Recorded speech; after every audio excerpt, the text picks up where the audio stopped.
הערב, נר שני של חנוכה, אני מציינת כמובן באהבה גדולה אני הדלקתי פה נר לעילוי נשמת סבתי זוהרה. שסבתא זוהרה הייתה אישה מאוד מיוחדת, הייתה מרפאה, הייתה מתקשרת, היו עולים לרגל אליה וכל פעם מתפעלים מהעוצמות שלה. כשהיא נפטרה הייתי בת 15, והמוות שלה היה מאוד קשה לי להתמודד איתו. לקח המון שנים שהסכמתי לעבד את האבל ולשחרר את סבתא, כשלמדתי את כל הנושא של לעבד את זה. וסבתא זוהרה הייתה מגיעה אליי בחלומות והייתה מדריכה אותי, והחלטתי לפני 15 שנה, כשנולדה לי הנכדה שלי הודיה זוהרה, ליצור את האומנות היהודית על שמה של סבתא זוהרה. לכן קראתי לה זוהרה סגולה להצלחה, כי לזוהרה ואני על שמה, וסגולה את ציורי הסגולות שציירתי והצבתי קיבלתי במסרים במשך שנה בלילות. עבדתי עליהם לילות שלמים. כל צבע יש לו את הערך שלו, את הסגולה. כל תפילה, הסגולה הזאת, סגולת הבריאות, אני הקדשתי אותה לנכדה שלי, הודיה זוהרה, ומתוך זה אנחנו התקדמנו. כשהייתה בת שנה היא קיבלה את זה במתנה ממני, וחיזקנו מאוד את כל עולם הרוח והאמונה שלנו בתוך המשפחה, ובכלל זאת סגולת הבריאות, חייבת להיות לדעתי בכל בית, בכל בית, כל קליניקה.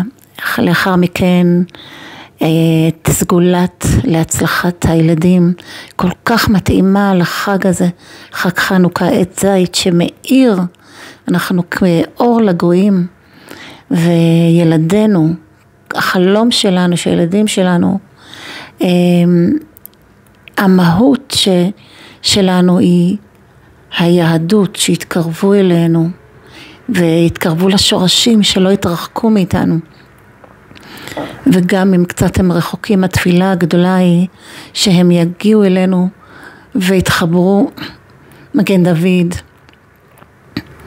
כמעט בכל ציור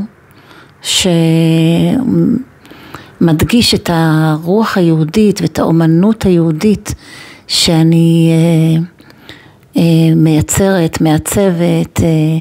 הסגולה הזאת היא סגולה לאמונה וביטחון, כשמה כן היא, מיל מאיתנו לא זקוק להיות מחובר גם לביטחון וגם לאמונה.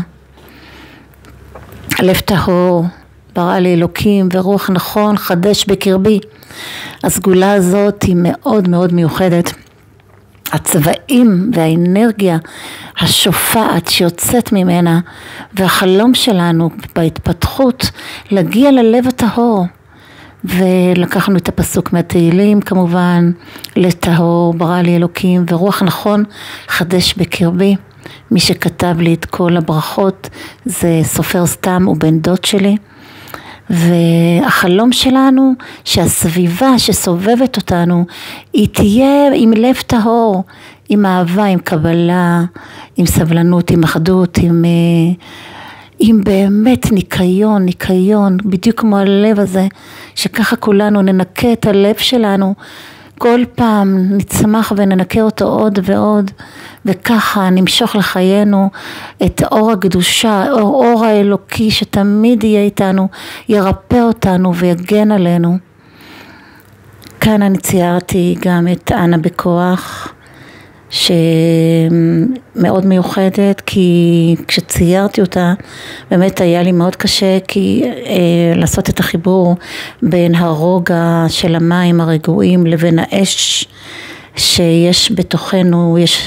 אנחנו המעבר הזה מאש למים הוא לא תמיד עובר בצורה חלקה, ואנחנו עוברים המון טלטלות, ואם אתם רואים כאן, יצרתי את הגשר הזה כאן, שהמעבר, התפילה הגדולה היא שהמעבר יהיה הרבה יותר קל בחיינו, כשאנחנו עושים מעברים כלשהם, שיהיה לנו הרבה יותר קל, והתפילה הזאת היא כל כך עוצמתית וחזקה ומומלצת מאוד לקרוא אותה כל יום.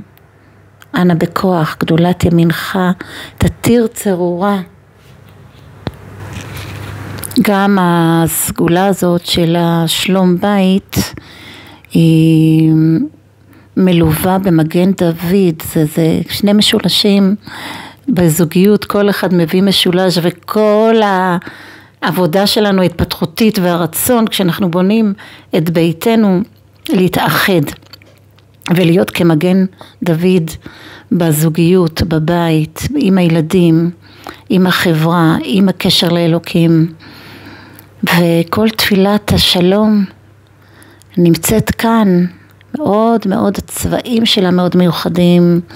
אני תמיד אומרת שהשלום בית מתחיל מתוכנו, מכל אחד מאיתנו, להגיע לשלום של הבית שלו, ואז לחבר את זה יחד בתוך הזוגיות, זה הרמוניה אלוקית ממש גדולה.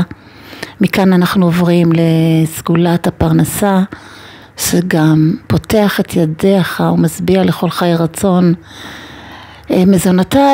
מזונותיו של אדם הם מאוד מאוד קשים כקריאת ים סוף, וזה נכון כי אנחנו עומלים כל כך קשות בשביל להגיע לפרנסה, אבל תמיד אנחנו אסור לנו לשכוח שפותח את ידיך, אתם רואים את המנהרה, את האור שפורץ החוצה, תמיד אלוהים בורא עולם לא שוכח אף אחד מאיתנו, הוא מפרנס וזן אותנו, ונתחבר לאמונה מרגע לרגע, מיום ליום. אלה רק חלק מצורי הסגולות שציירתי, 18 צורי סגולות וברכות, אני מראה לכם רק חלק, וזה קראתי להם זוהרה, סגולה להצלחה, ומחבר אותי לקשר שלי המיוחד עם סבתא זוהרה, שכל פעם שאני אומרת זוהר סגולה להצלחה, אני פשוט רואה את סבתא שלי במו עיניי, ברוח שלי, והיא זו שהעבירה לי את היכולת ריפוי, תקשור, יכולת להעניק, להעביר לאחרים.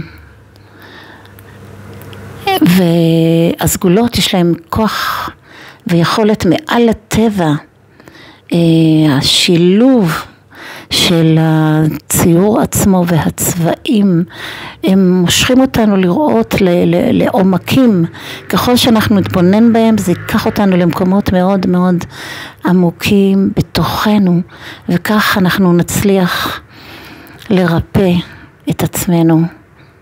מאחלת רפואה שלמה לכל חולי עמך ישראל, מאחלת לשבויים שלנו שיחזרו במהרה הביתה, לחטופים, סליחה, לא לשבויים. וכן ציירתי ציור של קבר רחל שמדבר על זה, ולעילוי נשמת סבתא זוהרה בת מסעודה הערב הזה, ותודה שהקדשתם זמן להקשיב ולראות. חנוכה שמח.